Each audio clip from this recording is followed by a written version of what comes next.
जय श्री कृष्ण दोस्तों।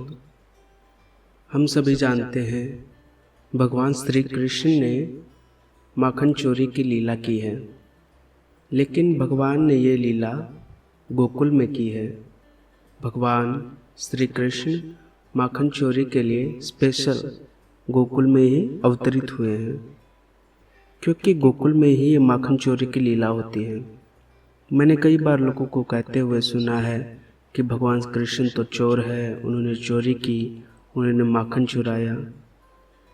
लेकिन उसका एक अर्थ है जो आप समझिए। हमारा शरीर जो हमारी देह है उसे ब्रज कहते हैं। ब्रज का अर्थ है जो चलने वाला है, चलायमान है। जैसे ब्रज 84 कोस में होता है, वैसे ही हमारा शरीर 84 अंगुल का होता है। यह आध्यात्मिक भाव मैंने अपने पूज्य गुरुदेव से सुना है।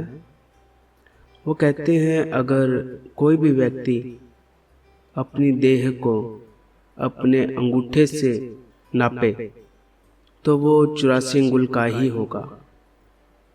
और इस ब्रज में जो हमारा हृदय है वो गोकुल है, और इस हृदय में ही चित्त है, इसलिए भगवान को चित्त चोर कहते हैं। अब कुछ लोग शंका करते हैं भगवान ने माखन चोरी क्यों की। तो एक बात मैं कहना चाहूँगा कि भगवान को माखन चुराने की कोई ज़रूरत नहीं है, क्योंकि भगवान के घर में 9 लाख गायें थी। अब सोचिए, जिसके घर 9 लाख गायें होंगी, क्या वो माखन चुराएगा? लेकिन आप इसका लौकिक पक्ष मत देखो, आध्यात्मिक पक्ष देखो, गोपियों का प्रेम देखो। ये लीला भगवान ने गोपियों को आनंद देने के लिए दी है, आनंद देने के लिए की है।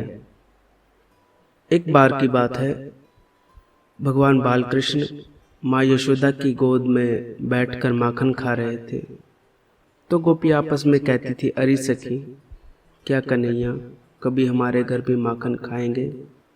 दूसरी कहती थी, मुझे नहीं लगता, क्योंकि ये इतने बड़े बाप के बेटे हैं, इनके पास इतनी गायें हैं, तो भगवान हमारे घर, हम जैसे गरीब के घर माखन क्यों खाएंगे? लेकिन भैया, भक्तों की पुकार भगवान सुनते हैं। भगवान ने संकल्प लिया और कहा, गोपियों, अब तो तुम्हारे घर ही आके माखन खाऊंगा, और तुम नहीं खिलाएगी, तुम नहीं खिलाओगे तो कोई बात नहीं, चुरा चुरा के खाऊंगा, क्योंकि वास्तव में भगवान चित्त चोर है। ब्रजवासी हंसी में कहते हैं भगवान चोर नहीं है, चोरों का भी सरदार है। क्योंकि संसार का चोर तो बस रुपया, पैसा, गाड़ी, घर चुरा सकता है, लेकिन ये तो हृदय चुराने वाले, दिल चुराने वाले, चित्त चुराने वाले हैं। और भगवान ने मक्खन चुराया है। इस मक्खन को संतों का हृदय के समान बताया है। संत हृदय नवनीत समाना। भगवान संतों का हृदय चुरा लेते हैं, वैसे ही भगवान मक्खन चुराते हैं। जो भगवान कृष्ण से प्रेम करता है, या फिर जो गोपी है, गोपी का अर्थ होता है, गोपी का अर्थ कोई लड़की नहीं है, कोई स्त्री नहीं है।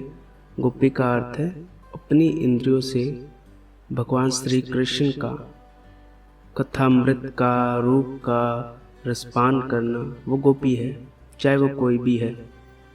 तो जो भगवान कृष्ण से प्रेम करता है, जो गोपी है, जो संत है, वो ही इस लीला को जान सकता है।